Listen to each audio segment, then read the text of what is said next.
kids! Today's story is Curious George Goes to the Zoo. Ready to start reading? Let's go! This is George.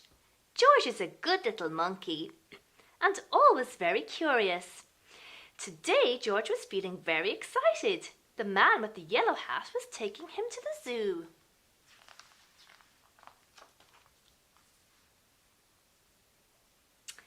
As they drove, the man explained to George that this wasn't just any zoo that they were going to visit. It's called the Wild Animal Park, the man said. All of the animals roam around freely.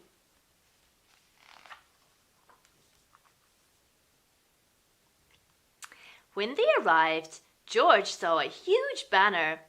George looked up at it, but as he could not read the words, a friendly zookeeper explained. It's an extra special day here today at Wild Animal Park, she said. It's our baby rhino's first birthday. We are going to have a party for her later on. A party that was going to be a wonderful trip to the zoo.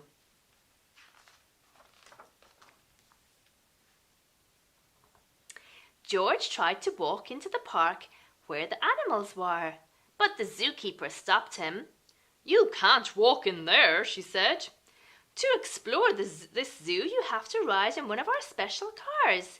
She pointed to a huge car that had no roof on it. Oh my, what fun this is going to be! George and his friend climbed on board and the car drove into the park.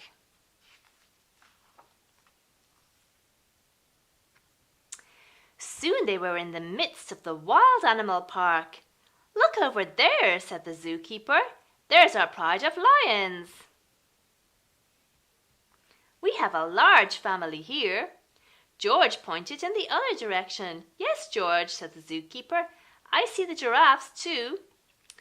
Their tall necks help them to eat leaves from the treetops. And there are 2 ostriches running this way. 1, 2.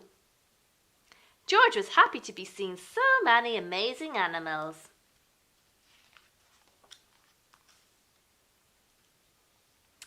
The zoo car drove past a small pond. Pink flamingos waded in the water.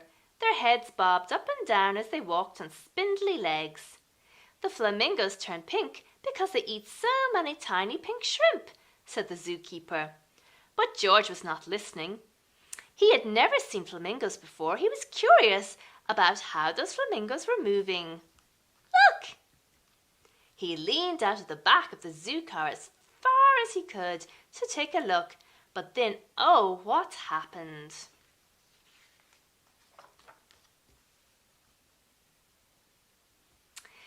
First, George lost his balance. Then he fell kerplunk right out of the zoo car. His friend hadn't noticed that he had fallen. George ran quickly as a little monkey could towards the pond. The flamingos bobbed their heads and lifted their feet one at a time. It looked like they were dancing. George danced with them. Suddenly the water in the pond started to move. Then a hippo popped its head out from under the water. What a surprise! George stopped dancing to take a look. The hippo opened its huge mouth as if it were yawning. George opened his mouth wide too. It was fun to act like the hippo. Oh! Just then, George noticed that something was rustling in the reeds near the pond. George was curious. He wanted to see what was there. In an instant, he jumped over to the reeds. He poked his nose inside and saw a baby rhino. Look! The tiny rhino was cute, but she looked a little bit sad and a little bit lonely.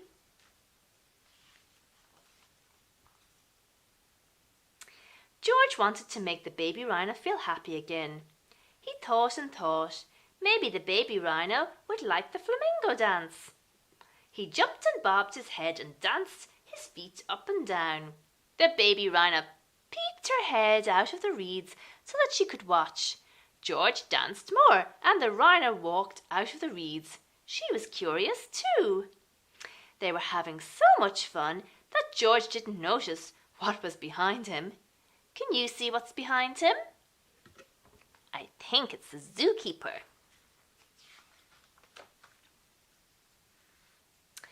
The zookeeper stomped over to George. She did not look happy.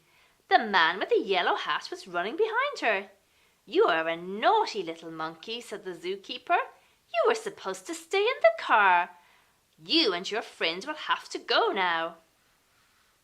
George walked to the man's side. He waved goodbye to the baby rhino. The man and the zookeeper turned to see whom George was waving to. "The baby rhino! Why, we've been looking for her all day," said the zookeeper. "She got separated from her mother."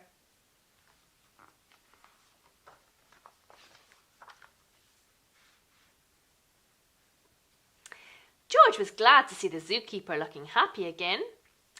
He and the man started walking towards the exit. The zookeeper ran to stop them. "Thank you for finding our baby rhino, George, and just in time for her birthday party. Will you join us for some cake?" George jumped with glee.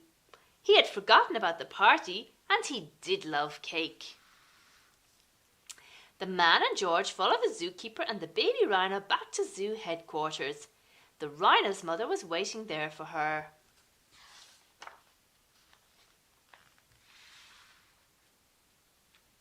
The zookeeper brought out a special birthday cake that was shaped like a rhino.